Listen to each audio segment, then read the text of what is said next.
Konnichiwa from BA. This is a Rorschach Japan update from the 28th of November 2024. A quick summary of what's going down in Japan. On Sunday the 24th, Japan held an event for the 1,500 Koreans who were forced to work in the Sado Island gold mines in northern Japan during World War II.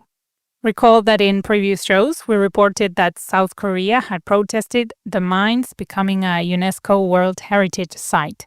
They eventually agreed after Japan promised the site would acknowledge the Korean labor ceases suffering.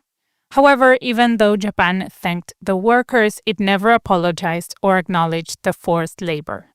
South Korea boycotted the event after hearing that Akiko Ikuina, the Vice Minister for Foreign Affairs, would be there.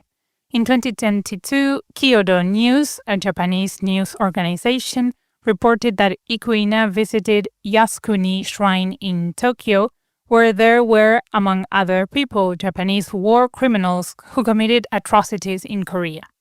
However, Ikuina said she never visited the shrine. Kyodo News then issued an apology and retracted their original article. South Korea's foreign ministry held its own memorial ceremony on Monday the 25th to honor the Korean workers at Sado's mines. At least some of Japan's international relationships are doing well. On Monday the 25th, Takeshi Iwaya, Japan's foreign minister, went to Rome to sign a defense cooperation agreement known as the Acquisition and Cross-Service Agreement, alongside Guido Crosetto, the Italian defense minister. According to the deal, Japan and Italy will help each other with military supplies and rapid mobilization for emergencies and natural disasters. The two countries, along with Britain, are also collaborating on the Global Combat Air Program to develop a next-generation fighter jet set to finish in the mid-2030s.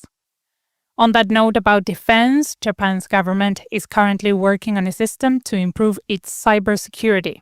The system will require the government to get approval from a third party before it can monitor certain conversations between domestic and foreign users as part of its active cyber defense strategy.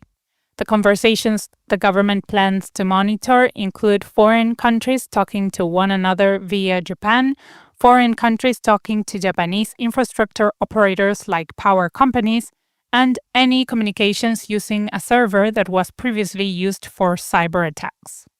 The government plans to analyze malicious data, enter attackers' servers, and neutralize threats if necessary, with the independent third party overseeing things to protect people's constitutional right to privacy and ensure government monitoring is actually necessary. For cases that involve Japanese companies, the government will also ask for permission before monitoring any communications.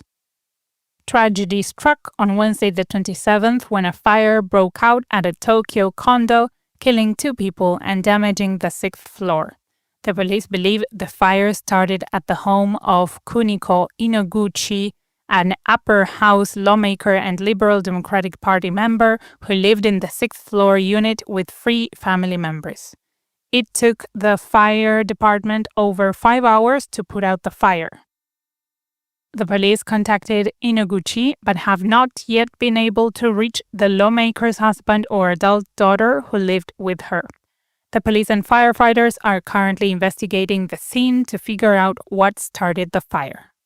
In a follow-up to a story from last week's show, Tokyo's Toshimagaoka Cemetery hosted the funeral ceremony Rensonogi for Princess Yuriko, the oldest member of Japan's imperial family and great-aunt of Emperor Naruhito, on Tuesday the 26th.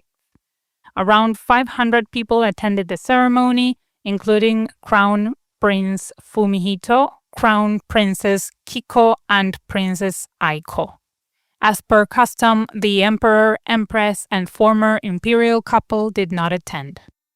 Yuriko outlived her husband, Prince Mikasa, the youngest brother of Emperor Hirohito, and 3 sons.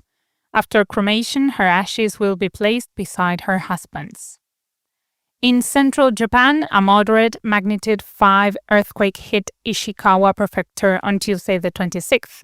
The meteorological agency said that the epicenter of the quake was much stronger at magnitude 6, but that it occurred in the Sea of Japan off the western coast of Ishikawa.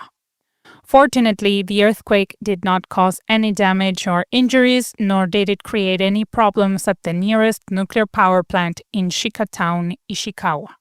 In science news, one of the Epsilon S rocket's 3 engines exploded during a combustion test at the Tanegashima Space Center on Tuesday the 26th. The second stage engine exploded and caught fire shortly after the test began, but did not injure anyone. The Japan Aerospace Exploration Agency, or JAXA, created the rocket with IHI Aerospace. It is an upgraded version of Japan's flagship solid-fuel rocket. This new one makes launching cheaper and more reliable.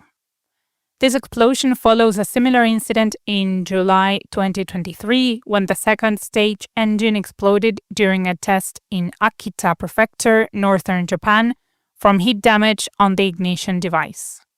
JAXA tried to fix the issue by adding heat insulation, but they kept having problems, leading to the latest failure. JAXA is still looking into how to fix the problem, but it looks like they won't be able to make the launch they originally scheduled for 2024. Speaking of schedules, the government wants to change its schedule to reduce greenhouse gas emissions. Currently, it aims to reduce emissions by 46% of 2013 levels by 2030, which is part of an overall goal to have net zero emissions by 2050. On Monday the 25th, the government proposed a new target to reduce emissions by 60% by fiscal 2035. An expert panel meeting consisting of environment and industry ministries will review the new plan to prepare for the UN's February deadline for countries to submit updated 2035 targets. Some panel members said they should reduce by an even higher percentage because they were worried about climate change, but others said they needed to keep goals realistic. Other nations like Britain set goals as high as 80% reduction from 1990 levels by 2035. Meanwhile, the New Energy and Industrial Technology Development Organization, or NEDO, recently announced a contest to solve social issues using quantum computing. They offered prize money of around 200 million yen, which is over $1 million. Anyone can join the competition, including experts and those without quantum computing experience. The contest will start in March 2025 and final judging will be in August 2026. Recruitment and issue suggestions are open until the 13th of December. To learn more about the competition, check out NEDO's official website with the link in the show notes. And to close this edition, some business news. Toyota is thinking of closing its Beijing sales base and consolidating with its Tianjin base amid intense competition from Chinese car makers. However, Toyota does not plan to cut production and will continue launching new cars to maintain growth in China, where local brands like BYD dominate the auto market with affordable electric vehicles. Toyota's profits in China dropped over 30% in the first half of fiscal 2024, with vehicle sales down almost 14%. At an earnings press conference, the company's chief financial officer said they need to customize the cars they make in China to suit Chinese consumers.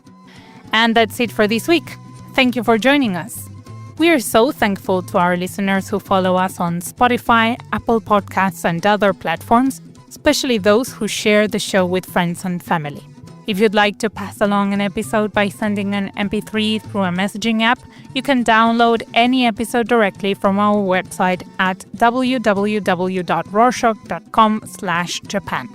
You'll also find the link in the show notes. Thank you. Matane.